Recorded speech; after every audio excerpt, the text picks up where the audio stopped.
from number 10 Downing Street. Now, a swan, which has the number shape of 2, swoops down and carries them off into the clouds forever and ever. Now, you remember that story.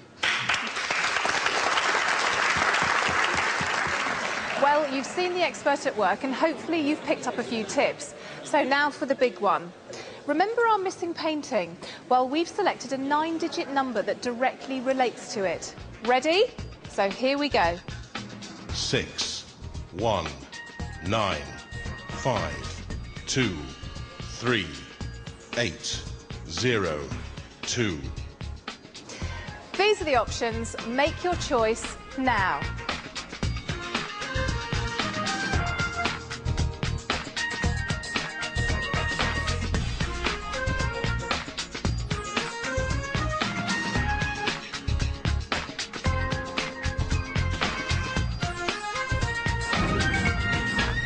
How did you do? The correct answer was option 4.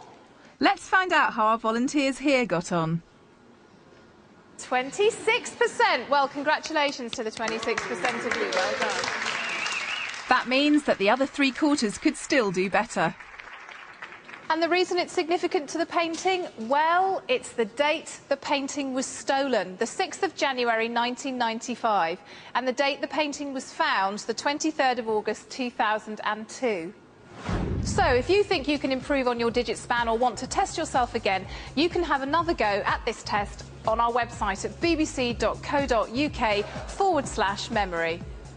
This limit on our short-term memory capacity isn't because our brains are being lazy. It's a coping mechanism for the huge amount of information we're bombarded with all the time. If we didn't ditch most of it, our brains would be paralysed by too much information. But how much we can hold varies from person to person. Okay.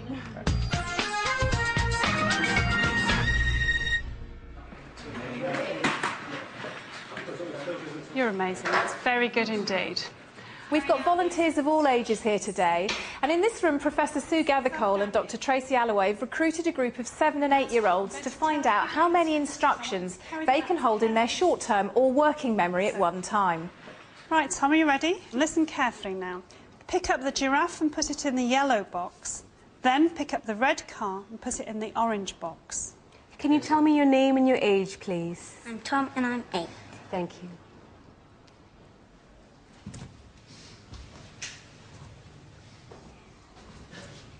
Good boy.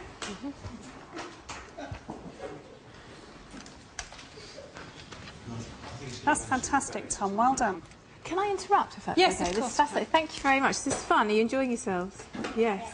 Now, here we've got a group of 8-year-olds. Working memory capacity all exactly the same? No, far from it. In an average class, for example, we'll have several children who have half the working memory capacity of children at the other end in the same class, despite the fact of having been similar in age. And being equally bright. Yeah. And what do we then see in terms of the children who have less working memory capacity, in terms of their performance in the classroom? What we find is that the children who have relatively poor working memory capacity tend to struggle in school. So, tell me, what did you think about that last instruction that Sue gave you? Was it a tough one to follow? Yes. Tell me, why was it tough?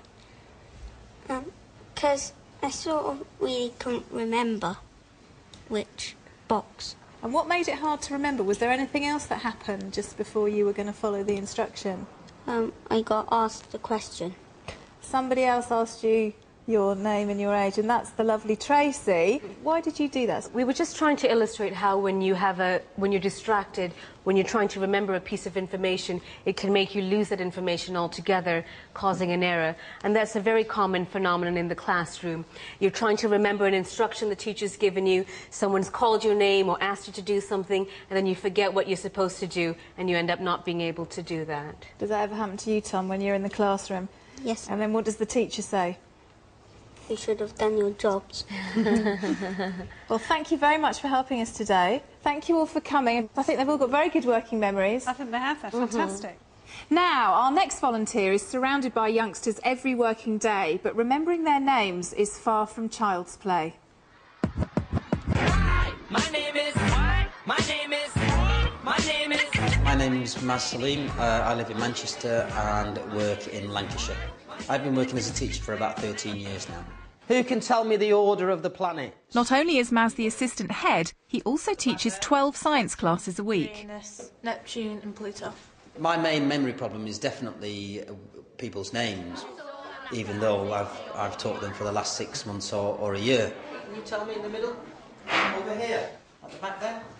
It's not only the children's names that I tend to forget, it's colleagues that I work with as well, and I tend to hide that quite well. How would I describe Maz's memory? Awful.